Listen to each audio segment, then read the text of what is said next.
What are your favorite games to play in a home theater system? Oh, how long do you got? We could talk about that for a while. No, and it's another second question. Should you leave Dolby Vision for gaming on Series X or off with the LG OLED? That's a hard one. I've gone back and forth. I've never really found, unless a game natively supports Dolby Vision, which none of them do right now. Yeah, Halo Infinite I think is the only one. Oh, really? They have one? Yeah, they patched it. It initially was supported it, but it was broken. It was actually way worse. It looked way worse. The peak like all the highlights and stuff were just wrong in Dolby Vision, but it works. Dolby Vision is a great way to bypass the HDIG setting. Okay. Because it basically does the same thing. Dolby Vision's reading the maximum luminance of your display, and basically the Xbox is mapping that. So any game that you set, you could set it to 10,000 nits. Say you have like an Ubisoft game like Assassin's Creed, where it has a nit slider. You could set it to whatever you want, and it will never like hard clip anything. Okay. It will tone map that down. Personally, for me, I just use HDR10 most of the time. Again, that's like personal preference. I've never found much of a disparity or a benefit to using Dolby Vision. If you set up HDIG properly, then you're pretty much good to go. Yeah.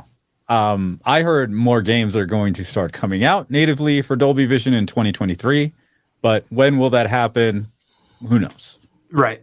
So yeah. I think upstairs I have it set to on. Down here it's HDR10.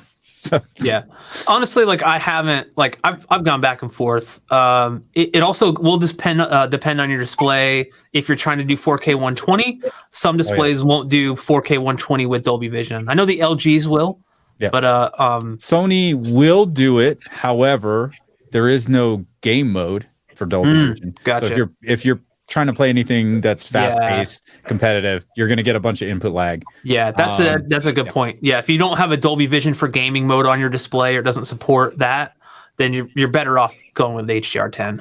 Mm-hmm. I'm gonna have to cut in about 5 minutes because they're waiting for me. But if there are any more, they're closing. Mickey's questions. Closing Disneyland. Joe's I gotta hang out. I gotta hang out with the family. You know what I mean? Right, we've been here since the morning, so.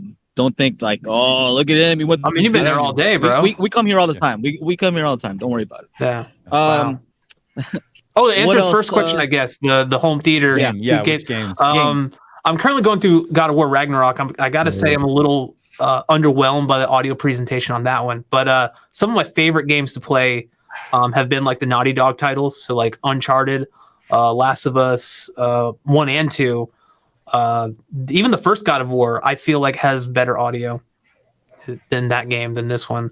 But as far as like Dolby Atmos games, I'm currently going through the Callisto Protocol, and I really like the Atmos effects in that game a lot. This is just some of like the current stuff. I mean, I always have, but yeah, there's a lot of doors in the game that you open, and you can actually hear it roll like above and then behind you. So like you can actually hear it go over your head. I was like, this is so cool. And the bass response on that game is pretty sweet. I'm still surprised that like online multiplayer Call of Duty has Atmos. So so the other human running above me on the, like I'm hearing. Yeah, you hear somebody's up there. On the floor. It's just so crazy. I'm like, they can do that in a multiplayer game. So it's keeping track of all the audio that's happening around every person in that 12 or 16 person game. Like what? It's an engine. It's like it's pretty impressive. Yeah. I guess with game audio, it might be a little easier to do object-based stuff because you already have an XYZ coordinate of a sound anyway, and there's just developing that sound engine. See, nobody has to mix it. It's already there. It's real time. It's real time. Yeah. So that's pretty cool when you think about it. You guys. Now, if you'd like to join us in the after show, make sure to become a patron.